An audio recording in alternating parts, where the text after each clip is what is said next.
Bu Megawati dan PDIP adalah incumbent yang punya semua sarana, punya semua jaringan, punya semua akses ya. Dan Pak SBY waktu itu malah belum punya partai, ya kan? Tapi pemilih bisa melihat, ya kita butuh sosok seperti Pak SBY yang Jadi rada pendulum kaku. beralih begitu dari Megawati ke SBY. Dari satu ekstrim ke ekstrim yang kebalikannya kan. Dari kepentingan wong cilik ini tiba-tiba masuk kepada tipe orang yang serius, Militer Militer, yang menata, serius, ya kan, yang kaku, yang kelembagaan. CEO Kapten Tim Nasional Pemenangan Anies Baswedan, Muhaimin Iskandar, Thomas Lembong atau biasa dipanggil Tom Lembong, ia mengatakan pemerintah era Presiden Jokowi terlalu terobsesi dengan hardware atau infrastruktur sehingga melupakan software atau sumber daya manusia, sehingga membuat sektor-sektor kerakyatan terbengkalai. Ia mengatakan bahwa pemerintahan era Presiden Jokowi sudah saatnya selesai. Ia juga mengatakan kebijakan hilirisasi tidak sangat berorientasi pada pasar, tapi sangat didorong oleh pemerintah tapi tidak memperhatikan pasar yang ada. Ia memberikan contoh ketika pemerintah saat melihat harga nikel bagus dengan permintaan yang tinggi karena semua baterai mobil listrik pakai nikel. Alhasil, nikel menjadi mahal dan industri akan mencari alternatif bahan baku lain ketika bahan baku nikel mahal dan pasokannya tidak stabil. Lawannya atau kebalikannya dari Pak SBY adalah Pak Jokowi, ya kan? Nah, sekarang udah 10 tahun kemudian lagi nih. Ya, Anda berpikir Pak Jokowi akan berakhir? Pasti, ya kan? Karena masyarakat bisa melihat bahwa saatnya pendulum kembali ke ekstrim yang berorientasi kepada proses, prosedur, kelembagaan, MK ya kan? diperbaiki, KPK diperbaiki, ya kan? Lembaga-lembaga tinggi negara, hukum, juga teknokrasi, ya kan? Birokrasi. Sekarang saatnya kita kembali ke teknokrasi yang lebih tidak begitu populis.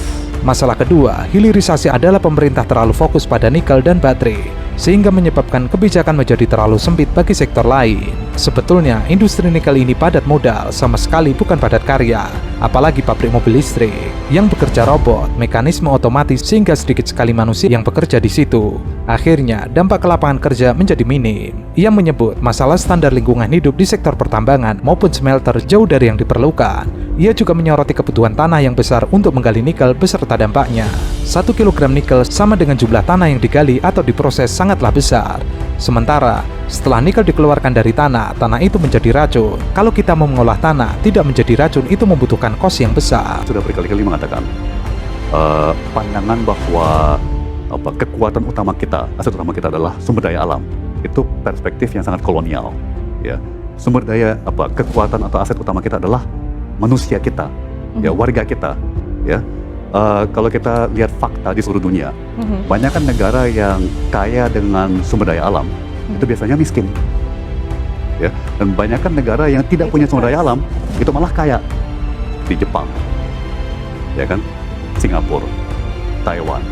Ia juga mengatakan bahwa Anies Baswedan sudah saatnya memimpin Indonesia. Meskipun kalah dana, Anies Baswedan bisa meniru Susilo Bambang Yudhoyono saat melawan incumbent Megawati Soekarno Putri. Saat itu, Megawati sudah mencalonkan diri menjadi calon Presiden Republik Indonesia, sementara SBY belum punya partai. Namun di hasil akhir, SBY lah yang menjadi Presiden Republik Indonesia 2 periode. Masyarakat tahu apa yang dibutuhkan oleh Indonesia. Saat itu memang Indonesia sedang dilanda terorisme, sehingga sosok SBY lah pemimpin yang kaku prosedural yang bisa mengentaskan masalah terorisme di Indonesia.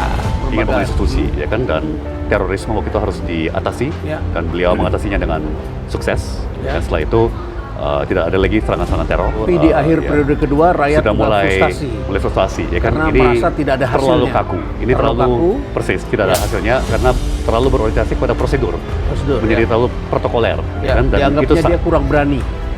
Dan kurang berorientasi pada hasil mungkin, kurang berorientasi pada aksi. Namun berjalannya waktu, di akhir kepemimpinannya, SBY tidak lagi dipercaya oleh masyarakat karena dianggap tidak menambah infrastruktur. Lalu majulah Jokowi, antitesa dari SBY yang kemudian membangun infrastruktur. Namun di akhir masa jabatannya, masyarakat dikejutkan dengan rusaknya tatanan lembaga tinggi negara. Hal itulah yang membuat masyarakat ingin pemimpin yang mengedepankan prosedur dan juga hasil. Pak Jokowi itu kan ekstrim opposite-nya Pak SBY kan. Jadi lawannya atau kebalikannya dari Pak SBY adalah Pak Jokowi, ya kan. Nah, sekarang udah 10 tahun kemudian lagi nih. Ya, Anda berpikir Pak Jokowi akan berakhir? Pasti, ya kan.